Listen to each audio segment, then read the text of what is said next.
Okay. My name is Andry Refutation, and I'll be doing my refutation on Vince's speech concerning introducing esports as an Olympic event.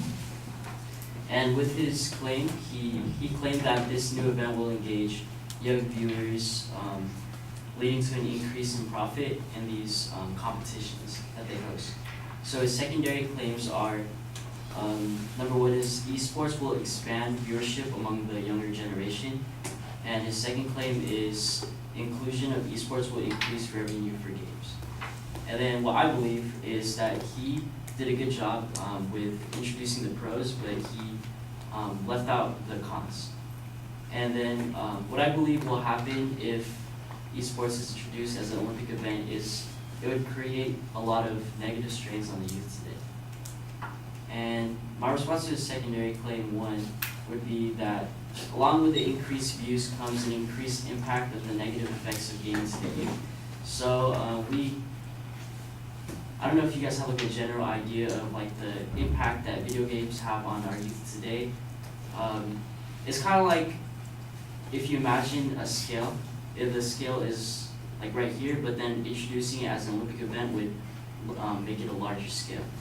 And some of the effects, the detrimental effects of video games involve increased aggression in children.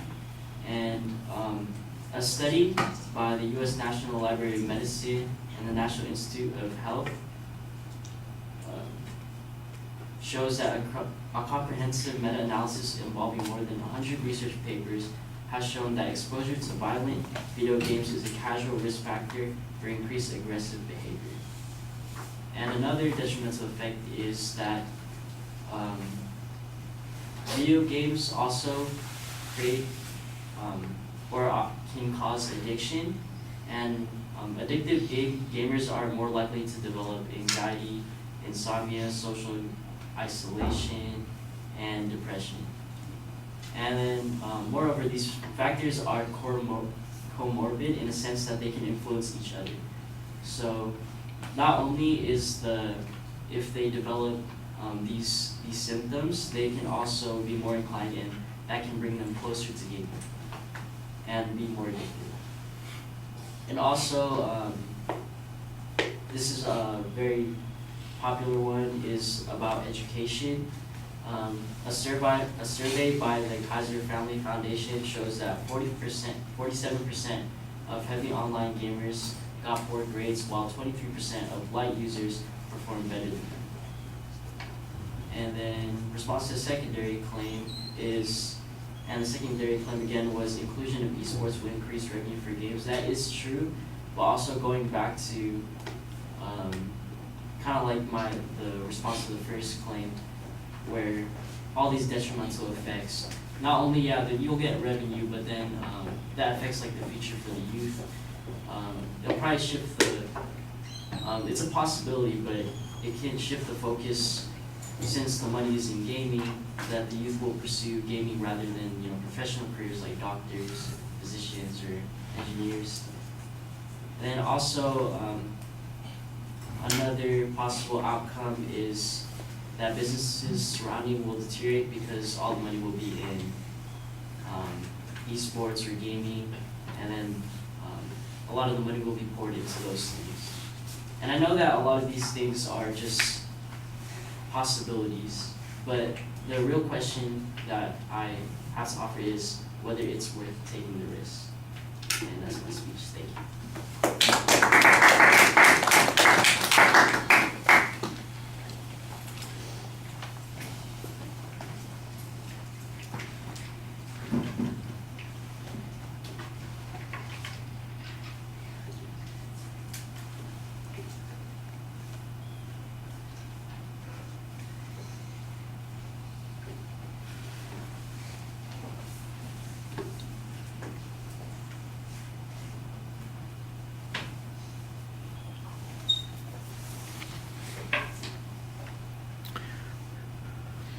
All right, well, you do preview the advocate's structure twice. That was a little bit confusing, but I finally understood the points that you were getting to. When you got to the first supporting point, you are mostly willing to concede the notion that viewership's going to go up. You're going to use this as a causality argument to link to potential harm. That we'll say, yes, viewership will go up, but that's going to lead to the consequence of more people playing these games on a larger scale, which is going to increase the problems associated with them. And then you just basically go on 3 potential drawbacks to having contact or a large engagement with video games: increased aggression, addiction, and problems with education.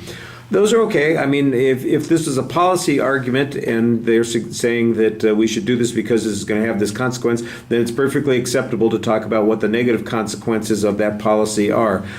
I'm not sure that the argument is in fact a policy argument.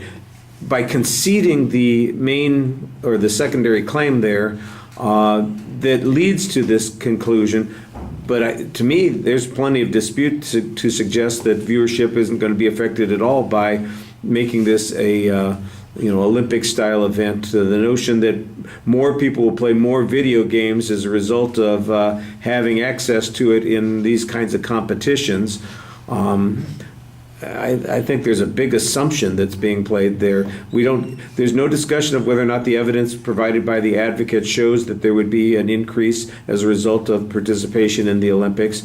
I think there's good reason to believe that participation is relatively high as a result of other factors rather than seeing other people playing on television. It's marketing, it is word of mouth, it's the kind of thing that occurs because people in certain groups, they're living up, to do what their peers are also doing. That seems to be the strongest influence.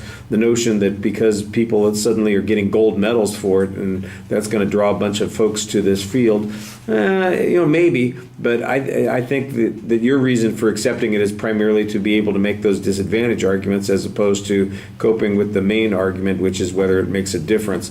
On the second point, you're basically conceding this point again, that it's going to increase the revenues for the games, and you don't really challenge that. I guess the justification is that it feeds your disadvantage arguments again.